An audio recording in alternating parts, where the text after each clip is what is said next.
umaasa sa'yo, tandaan mo yun. May umaasa sa iyo. Baka ikaw na lang nga yung inaasahan nila. Paano pa kung susuko ka? Lumaban ka, magtrabaho ka pa rin, magmahal ka pa rin, at umasa ka sa Diyos. Alam niyo po, last week, nilapitan po ako 2 beses ng 2 tao. Pagkatapos ko po ng misa, yung isang lalaki, galing pa po ng Las Piñas, nagmotor lang po. Sabi niya sa akin, Father, salamat po sa mga homily niyo. Dati po, manginginom ako. Dati, loko-loko ako. Pero alam niyo po, dahil sa mga homily niyo, napapanood ko sa Facebook, nagbago na po ako. Yung isa po, nilapitan ako pagkatapos kong magbinyag. Sabi niya, Father, pa-picture po ako. Pagkatapos, sabi niya, salamat po dahil po sa inyo. Huminto na po ako sa online sako. Wow, salamat sa Diyos.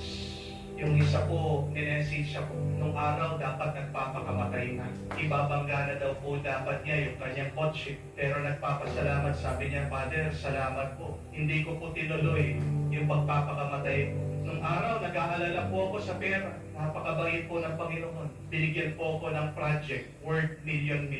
Kung hindi po ako gumagawa ng video. Kung hindi ako nag-prepare ng mabuti sa aking mga pamilya. Kung tumigil ako sa aking pangangarap. Ilang kaya yung mga sumukol? Ilang kaya yung mga hanggang ngayon lulong sa bisyo, lulong sa sugat? Ilang pa kaya yung mga nananatiling depressed, malungkot, unmotivated? Kahit na po ako, nakakaranas din po ako ng lungkot at pagod. Pero linalabanan ko po, kasi yan po ang palagi kong iniisip at inaalala. There are people who are depending on the Word of God. There are people who are depending on me to do my ministry well. At ganyan din po ang pinapaalala ng Diyos sa akin. Continue your being good. Continue your mission. Somebody is depending on you.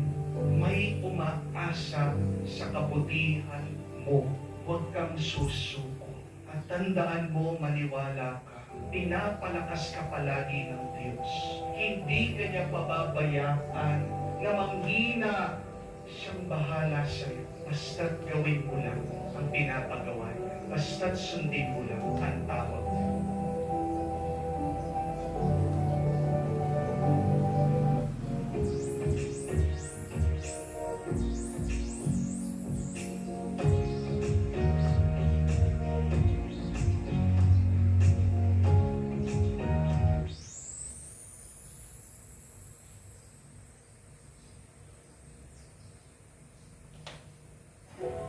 Maraming salamat po sa pakikinig sa aking mga video, sa TikTok, sa YouTube, sa Facebook.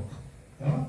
Yung pong isang tagahanga ko, lumapit sa akin, sabi niya, Father, pag nakikinig ako sa mga talk mo, nakakatulog ako, sabi. Sleeping pill pala ako. Sabi ko, bakit?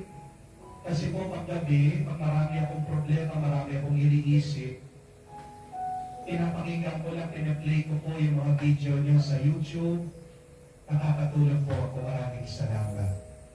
So maraming salamat po kung sa pamamagitan ko po, naiibsan yung inyong mga iniisip, mga inaalala, inyong mga problema. Maraming salamat po. Chup-chup, muwa-muwa.